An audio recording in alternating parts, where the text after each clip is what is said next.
먼저 하나님 말씀 보고 말씀을 나누도록 하겠습니다. 요한복음 5장 2절에서 9절 말씀입니다.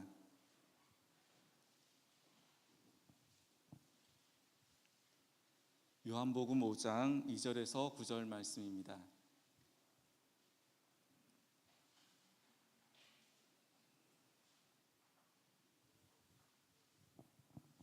다 찾으신 줄로 믿고 한 절씩 교독하겠습니다. 예루살렘에 있는 양문 곁에 히브리 말로 베데스다라 하는 못이 있는데 거기 행각 5이 있고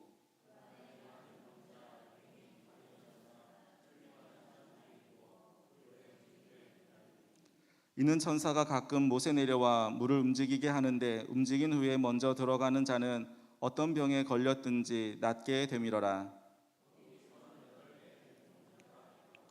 예수께서 그 누운 것을 보시고 병이 벌써 오래된 줄 아시고 이르시되 내가 낫고자 하느냐.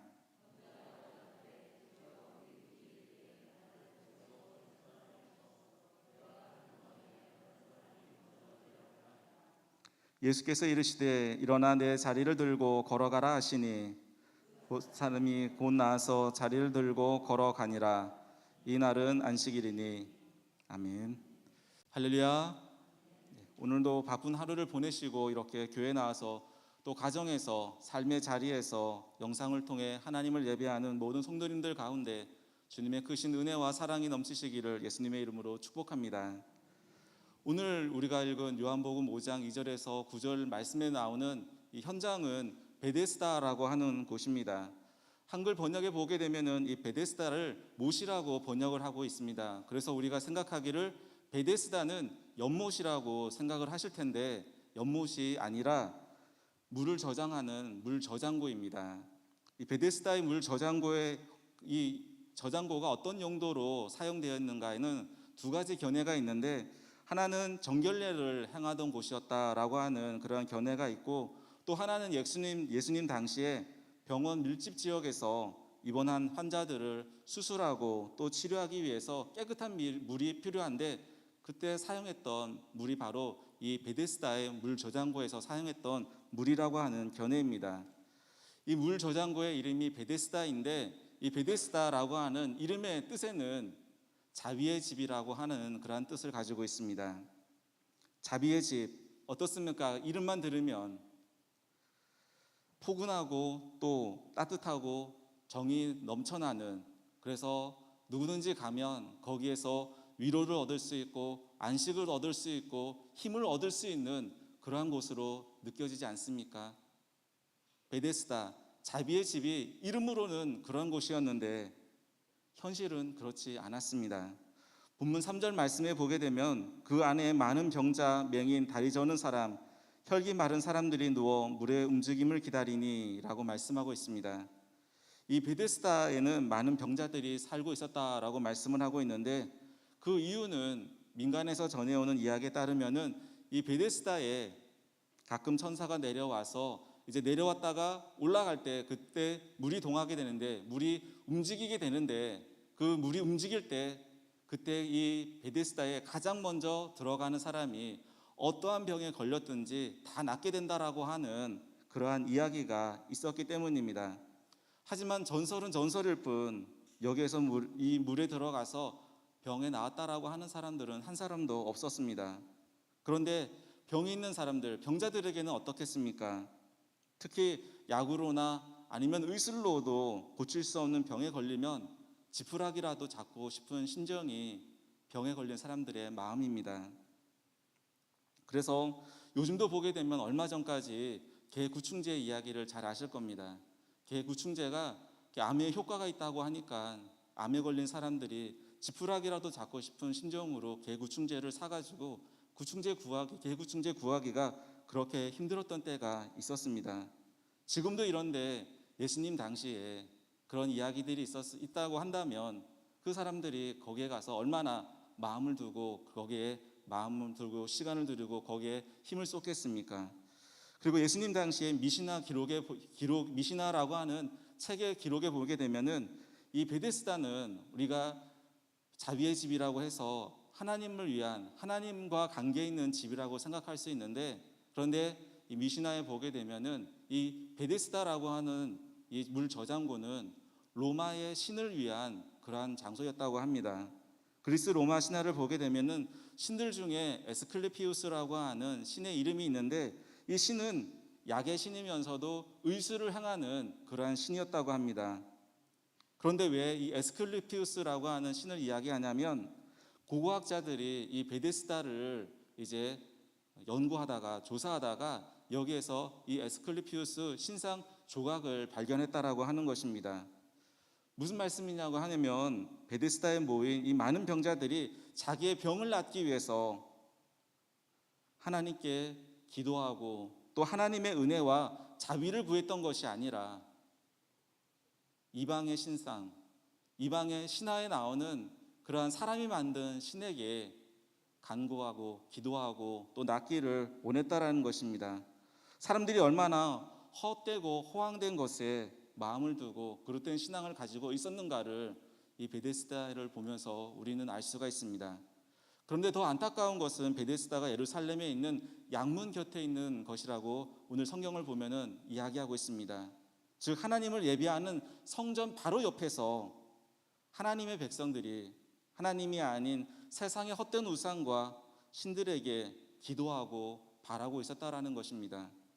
혹시 우리도 우리의 인생을 살아가면서 인생의 많은 그 문제들 앞에서 내 문제를 다 해결해 준다라고 하는 그런 거짓과 사실에 넘어가서 거짓된 신화나 민간신앙, 풍습에 빠져서 살았던 그런 모습은 없었습니까?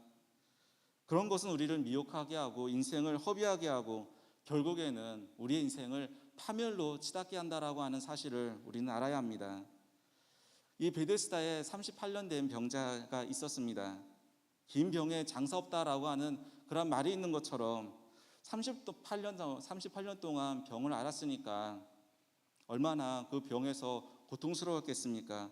가족이 있었겠습니까? 돈이 있겠습니까? 건강이나 하겠습니까? 오히려 병이 오래되고 먹을 것도 제대로 먹지 못한 탓에 이 38년 된 병자는 앉아있기도 힘들어서 누워 있어야만 하는 그러한 상태였습니다. 그래도 그는 다른 사람들처럼 병을 고치겠다라고 하는 간절한 마음이 있었습니다. 하지만 간절한 마음만 있다고 해서 모든 것이 다 이루어지고 해결되는 것은 아닙니다. 다른 병자들과 마찬가지로 이 38년 된 병자는 그들의 하나님을 바라보고 그 하나님께 기도했던 것이 아니라 이스라엘을 정복한 로마가 만든 석상 신화를 바라보고 그리고 그 석상에 기도했으니 역사가 일어날 리가 있겠습니까? 그 삶에 기적이 일어날 리가 있겠습니까? 우상과 위신, 거짓신이 난무하는 것, 또 한편으로는 소외되고 버림받고 육체의 상처뿐만 아니라 오히려 육체의 상처보다 더 큰 마음의 상처를 가지고 살아가는 사람들이 있는 곳, 그곳이 베데스다였습니다. 이 베데스다에 예수님께서 찾아오셨습니다. 병자들만 있는 곳이라 온전한 사람이 오지 않는 그러한 곳에 예수님께서 직접 찾아오신 것입니다. 그리고 38년 동안 병으로 이제 누워있는 그 병자를 보셨습니다. 병으로 누워있는 그를 보신 예수님은 그의 병이 이미 오래된 줄 아셨고 그리고 그가 말하지 않았지만 그의 삶이 어떠한 삶이었는가를 다 알고 계셨습니다. 그래서 38년 된 병자에게 내가 낫고자 하느냐라고 말씀하셨습니다. 병자는 7절에서 이렇게 말합니다. 주여 물이 움직일 때 나를 못에 넣어주는 사람이 없어 내가 가는 동안에 다른 사람이 먼저 내려가나이다. 아직도 그의 믿음은 거짓된 풍설과 거짓된 이야기에서 벗어나지 못하고 있고 또 자신의 무능과 게으름을 핑계만 대고 있는 모습을 바라보게 됩니다. 그때 예수님은 8절에서 일어나 내 자리를 들고 걸어가라 라고 말씀하셨습니다. 어떻게 됐습니까? 8절 말씀에 보면 9절 말씀에 보면 그 사람이 나와서 자리를 들고 걸어가니라 라고 말씀하고 있습니다. 38년 동안 병을 고치기 위해서 얼마나 애쓰고 노력했겠습니까? 좋은 약을 써보고 좋은 은사를 만나보고 거짓되었지만 민간신앙, 민간요법도 다 써봤을 겁니다. 신화에 나오는 허상, 석상한테 빌기도 했습니다. 하지만 돌아오는 것은 나이 들고 점점 쇠약해지는 육신뿐이었습니다. 하지만 예수님을 만났을 때 어떻게 됐습니까? 그 자리에서 38년 된 그의 병이 깨끗하게 나았고 자리를 들고 걸어갔습니다. 우리의 죄에서 구원하시고 영원한 생명을 주시는 예수님은 이런 능력을 가지신 분이십니다. 지금은 제가 메니에르로 인해서 이제 고생을 하고 있는데, 제가 또 중고등학교 때에는 축농증과 비염 때문에 고생을 했던 적이 있습니다. 지금도 비염 때문에 이제 많이 불편하기도 하고 또 어떤 때는 힘들 때도 있지만은 그때는 더 심했습니다. 코감기를 방치했다가 축농증이 걸렸는데, 코에는 항상 콧물이 있는 것이 아니라 코농이, 아주 누런 코농이 코에 가득 차 있다 보니까 지금도 코맹맹이 소리가 날 때가 있고, 그런데 그때는 늘 코 안에 콧농이 가득 차 있고 그러다 보니까 늘 코맹맹이 소리만 났을 뿐입니다. 얼마나 답답하고 힘들었겠습니까?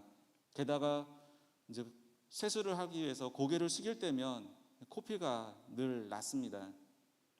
한참 여러 가지 고민하고 또 생각해야 될 이 청소년 때에 이 몸에 이런 병이 있다 보니까 얼마나 더 힘들었겠습니까? 그래서 이제 이비인후과에도 가보고, 그래서 오랫동안 약을 먹어봤지만 고쳐지지 않았고, 또 영월 단양이라고 하는 곳에 아주 깊은 산골이었는데, 거기에 대만에서, 그 산골에 어떻게 대만에서 그런 약이 들어왔는지는 모르겠는데, 대만에서 수입했다고 하는 그 약을 가지고 축농증을 고치는 분이 계시다고 해가서 아버지와 함께 거기까지 찾아가서 치료를 받았던 적도 있었습니다. 그런데 호전이 되지 않았습니다. 날씨가 좀 더 날씨가 이제 지금 날씨가 추워지고 있는데, 이런 추울 때면은 더 심하고, 조금 이제 날씨가 따뜻해지면 좀 덜했는데, 겨울은 저에게는 너무도 고통스러운 계절이었습니다. 한참 예민한 사춘기 때 고민할 거리가 한두 가지가 아닌데, 이 축농증까지 걸리니까 더 예민해지고 또 마음속에 온갖 생각들이 저를 사로잡았습니다. 그래서 생각해낸 것이 중학교 2학년 때, 그래 교회를 가보자 라고 생각을 해서 중학교 2학년 시작하면서 교회를 다니기 시작했습니다. 그리고 중학교 2학년 겨울방학 때 교회에서, 조그만한 시골 교회였지만은 그래도 매년 그때 겨울 때가 되면은 겨울에서 봄으로 넘어가는 그때 이제 교회에서 부흥회를 했었는데, 그때도 중학교 2학년 겨울 방학 때도 부흥회를 했었습니다. 부흥 강사님이 오셔서 전했던 말씀이 오늘 우리가 읽은 요한복음 5장 2절에서 9절 말씀이었습니다.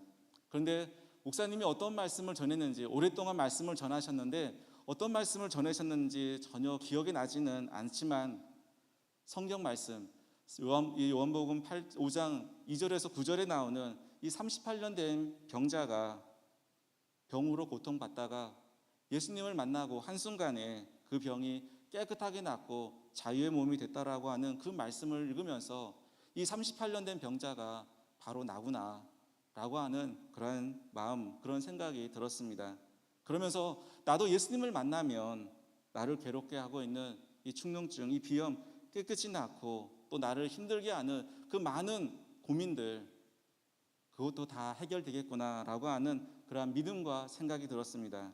그래서 목사님 말씀이 끝나고 나서 함께 기도하는 그때에, 예수님 나를 찾아와서 나를 만나주세요. 38년 된 병자를 만나주셨던 것처럼 저를 찾아와서 저의 병을 고쳐주시고 저의 많은 고민을 해결해 주세요 라고 기도하기 시작했습니다. 근데 그때 저도 모르게 눈물이 막 쏟아지는 겁니다. 주체할 수 없이 이게 뭔가라고 생각이 들 정도로 그렇게 눈물을 하염없이 흘렸습니다. 그러고 나서 얼마 되지 않아서 저의 코에서 나는 이 콧농이 나오지 않고, 또 늘 콧농이 있다 보니까 코에서 늘 비린내가 났었는데 그런 비린내도 낫게 되었습니다. 그리고 예수님을 만나면 세상의 의술로 고칠 수 없는 병이 고침받고 인생의 문제들이 해결된다는 것을 믿게 되었고, 또 나중에는 죄의 문제도 예수님만이 해결하실 수 있구나라는 것을 믿게 되었습니다. 저는 요한복음 5장을 읽을 때면 그때 처음 예수님을 만났던 때가 지금도 생생하게 기억이 납니다. 그리고 부흥회 때 저의 마음에 그 부흥 강사 목사님을 보면서 너무도 열심히 와서 3일, 4일 동안 부흥회를 이제 인도하고 가는 그 모습을 보면서 나도 교회에서 하나님의 사역을 하고 저렇게 멋진 모습으로 누군가에게 삶의 변화를 주고 삶의 희망과 용기를 주는 그런 사람이 됐으면 좋겠다라고 하는 그런 목회자가 되고 싶은 그러한 작은 불씨가 그때 저의 마음속에 떨어졌고, 그리고 그것이 점점점 커져서 지금 이렇게 제가 목사가 된 것입니다. 우리를 죄에서 구원하시고 영원한 생명을 주신 예수님은 능치 못하신 전능하신, 능치 못함이 없는 전능하신 하나님이십니다. 일어나 내 자리를 들고 걸어가라고 말씀하시면 아무리 오랜 병이라도 즉시 고침받고 즉시 일어나서 걸어가게 하실 수 있는 능력이 있으신 분이 바로 하나님이십니다. 인생에 해결할 수 없는 불가능한 일도 고민하고 힘들어하고 고통 가운데 계십니까? 이 방법 저 방법 다 써왔지만 해결되지 않아서 절망하고 계십니까? 자포자기에 빠져 계십니까? 절망하지 마십시오. 자포자기하지 마십시오. 예수님을 찾으십시오. 예수님을 구하십시오. 그리고 예수님을 만나십시오. 이 시간도 그 예수님께서 성도님들을 찾아오셔서 세상 그 무엇으로도 해결할 수 없는 삶의 고민과 문제들 앞에 내가 낫고자 하느냐, 내 삶의 문제, 네가 고민하고 힘들어하는 그 문제를 해결받고자 하느냐라고 물으시고 계십니다. 예수님의 그 음성을 들으시고 주님 해결해 주세요, 주님 만나 주세요, 주님 응답해 주세요 라고 말씀드리면서 그 가운데 일어나 내 자리를 들고 걸어가라 라고 하시는 그 주님의 음성을 들으면서 베데스다의 주님, 베데스다의 그 은혜를 이 시간 경험하시는 성도님들이 되시기를 예수님의 이름으로 축원합니다. 함께